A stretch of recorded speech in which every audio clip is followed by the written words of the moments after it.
परस्पर का प्रेम घर का स्वर्ग होता है। याद रखना, आपस का राग द्वेष परिवार का सबसे बड़ा दुख होता है।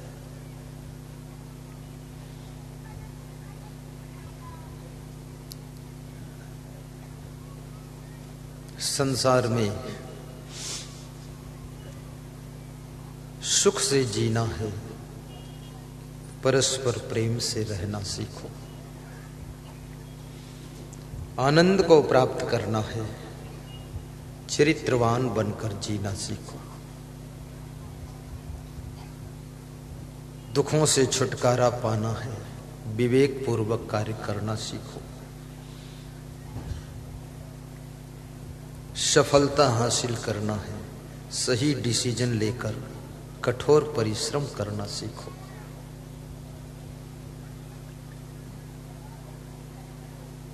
बुद्धिमानों का आदर करो, मूर्खों से दूर रहो। अन्न का सम्मान करो, घर में साफ सफाई रखो तो लक्ष्मी की कृपा हो। मूर्खा यत्र न पूज्यन्ते धान्यम यत्र न सुसंचितम दाम्पत्ये कलहो नास्ति श्री स्वयं आगता। मूर्ख, चाणक्य कहते हैं मूर्ख का कभी सम्मान मत कीजिए। जहां पर मूर्खों का बोलबाला है वहां पर सफलता रुक जाती है, और जहां पर बुद्धिमानों की सुनी जाती है वहां उन्नति शुरू हो जाती है। और याद रखना, जिस घर में अन्न का अपमान होता है, अन्न को फेंका जाता है, जूठा करके फेंका जाता है, उस घर से भी लक्ष्मी धीरे धीरे रूठ जाती है। और जिस घर के लोग परस्पर मनमुटाव रखते हैं, तनाव रखते हैं, दुराव रखते हैं, उस घर में दरिद्र आकर बैठ जाता है। जिस घर के लोग कभी आपस में हंसते नहीं, पड़ोसियों के साथ हंसते हैं, गांव वालों के साथ हंसते हैं, आपस में एक दूसरे को देख करके गुस्सा होते हैं, उस घर में कलह कलेश का वातावरण तैयार होता है और वह घर धीरे धीरे कमजोर होता चला जाता है। जिस घर के लोग घर मालिक का आदर करते हैं, आपस में गम खा लेते हैं, अपनी योग्यता का सही प्रयोग करते हैं, समय का ध्यान रखते हैं, और जिस घर के लोग अहंकार को छोड़कर नम्रता का व्यवहार करते हैं, जिस घर में कोई मांस मछली अंडा नशा शराब का सेवन नहीं करता है, जुआ नहीं खेलता है, गलत कर्मों से मुक्त है जो फैमिली है, वास्तव में उस घर में धरती का स्वर्ग निवास करता है। उस घर के लोग देवी देवता के समान होते हैं।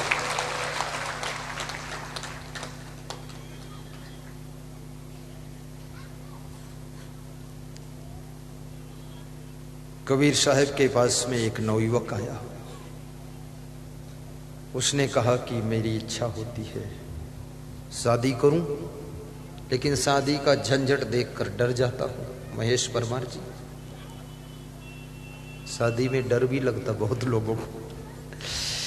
तो बोला कभी कभी इच्छा होती साधु बन जाऊं, पर साधुओं की तपस्या देखकर ज्यादा ही डर जाता, साधु बनने की भी हिम्मत नहीं। तो मैं क्या करूं, गृहस्थ बनूं कि संत बनूं? कबीर ने कहा सवाल तो छोटा है पर उत्तर बड़ा है, तू मेरे साथ आ। कबीर उसको लेकर गए, 20 किलोमीटर पैदल चले गए। कबीर ने कहा कि आज तुझे एक गृहस्थ भक्त के यहाँ भोजन खिलाता हूँ। गृहस्थ के यहाँ ठहरे, उस गृहस्थ भक्त ने सम्मान किया, अपनी पत्नी से कहा, भागमते आज शुद्ध भोजन बनाइए, सात्विक बनाइए, थोड़ा रुचि से बनाइए। आज कबीर साहब आए हैं और उनके साथ एक चेला भी है। भोजन बना, पत्नी बड़ी खुश हुई क्योंकि वो भी भक्त थी। जो भक्त नारी होती है, संत के लिए जब भोजन बनाना हो बहुत खुश हो जाती है। वास्तव में जहाँ श्रद्धा होती है वहाँ कार्य करने में थकान नहीं आती है, बल्कि मुस्कान आती है। आज इतने बड़े कार्यक्रम का लोड इस तरह ना आयोजक मंडल ने लिया है, माधव इंग्लिश मीडियम स्कूल के मालिक ने और शिक्षकों ने लिया है, लेकिन हर व्यक्ति के चेहरे पर मुस्कान है।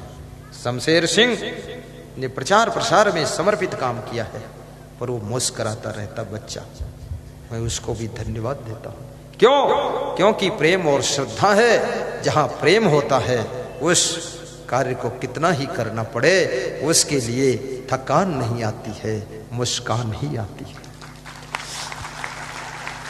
प्रेमी का इंतजार करने में भी गुस्सा नहीं आती है, थोड़ी हंसी आती है कि देर क्यों कर रहे हैं, जल्दी आते, ज्यादा देर उनके साथ बैठते अच्छा लग रहा है। जब प्रेम कम होता है ना, इंतजार करना पड़े, गुस्सा आ जाती है। और कितने लोग गुस्सा में गाली भी दे देते हैं, स्वागत में भी खड़े हो गाली भी बक रहे, कितने उल्टा पलटा काम कर रहे हैं। कभी कभी कोई नेता लेट हो जाता है, लोग बहुत गाली देते हैं और स्वागत भी उन्हीं का कर रहे हैं। अजीब स्वागत है, माला से भी स्वागत, गाली से भी स्वागत, तेरे कांटों से भी प्यार, तेरे फूलों से भी प्यार। अरे ले ले, जो भी दे दे, कुछ भी नहीं इनकार, सब तेरा स्वीकार, तू दे दे गाली वो भी लेकर जाऊंगा। नेता वही है जो गाली खाए और मुस्कराए, नेता वही है जिसका मुर्दा जले और फिर भी खिलखिलाए, नेता वही है जिसकी खूब निंदा हो फिर भी मंच पर डटकर भाषण दे, नेता वही है दुनिया बुरा भला कुछ भी कहे फिर भी देश की सेवा में डटा रहे। ये ज्यादा अपमान से डरोगे तो कुछ नहीं कर पाओगे आप। अपमान की परवाह नहीं है, सम्मान की चाह नहीं है, अभिमान की राह नहीं है, हनुमान जी बनकर रहना है। मान अपमान सम्मान और अभिमान से ऊपर उठ गया वही हनुमान है। और फिर वो बजरंग बली ऊंची उड़ान लेता है, फिर लंका में जाकर के सीता की खोज करता है, द्रोणागिर पहाड़ उठाता है और लंका में आग लगाता है। याद रखना, मान सम्मान अपमान अभिमान से ऊपर उठ जाइए, फिर आप अपने विकास और उन्नति का द्रोणागिर पहाड़ भी उठा सकोगे, आप बुराइयों की लंका को दफन कर सकोगे, आप शांति रूपी सीता की खोज भी कर सकोगे। क्या सुना रहा था अभी मैं,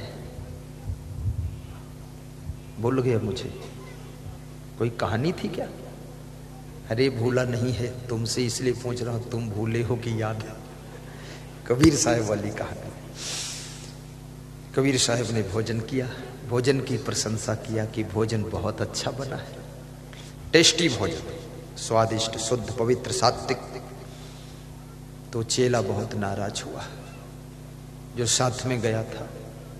वो बोला, कबीर साहब भी इतने बड़े संत होकर प्रशंसा कर रहे हैं। घर मालिक भी साथ में खा रहा था, वो भी कहा, अरे भागमते, जब कभी विशेष मेहमान आए तो भोजन ऐसा ही बनाया करो, धन्य भाग्य। तो चेला मन मन में सोचता है, भोजन इतना खराब बना है, दाल में नमक ही नहीं है, सब्जी में डबल नमक है, घर की नारी खुशी में डूब गई तो नमक दाल में डाला ही नहीं, सब्जी में डबल डाल दिया। लेकिन जो भोजन बनाने वाली प्रेम में डूबी है तो खाने वालों को भी प्रेम में ही डूब जाना चाहिए और खा लेना चाहिए। खा पी करके उठकर हाथ धोकर बैठ गए। गृहस्थ भक्त ने कहा, लाइए ग्रंथ लाइए, उसका अध्ययन करूं, दीपक जलाइए। उसकी पत्नी दीपक जलाती है, ग्रंथ रख देती है, पति पाठ कर रहा है, कबीर साहब बैठे हैं, चेला बैठा देख रहा है। दिन का समय है, सूरज निकला है, किरणें फैली है, उजाला खूब है, फिर भी दीपक जलवाया गया है। उस गृहस्थ ने कहा अपनी पत्नी से, श्रीमती इसकी थोड़ा बत्ती बढ़ाइए, उजाला कम है। तो वो नवयुवक चेला उठकर खड़ा हो गया, बोला ये पागलों में सहन से ज्यादा हो गया है, दिन में दीपक जलवा रहा, इसकी पत्नी भी पागल है, वो बत्ती बढ़ा रही है, मैं तो पत्नी होती तो बुझा देती दीपक।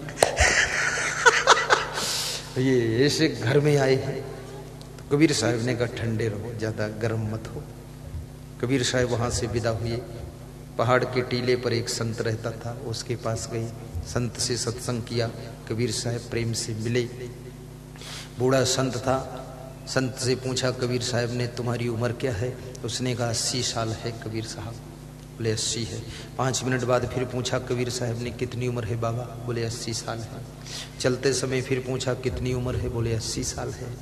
कबीर साहब विदा हो गए, नवयुवक विदा हो गया। कबीर साहब 10 मिनट बाद फिर नवयुवक को लेकर लौट कर आए। बोले एक चीज भूल गई, चलो चलता हूँ। आए तो फिर पूछा उस साधु से, बूढ़े साधु से, बाबा उम्र कितनी आपकी? उसने कहा 80 है, 80 है बेटा, और कुछ नहीं। कबीर साहब 80 साल है। मुस्करा कर उत्तर दिया।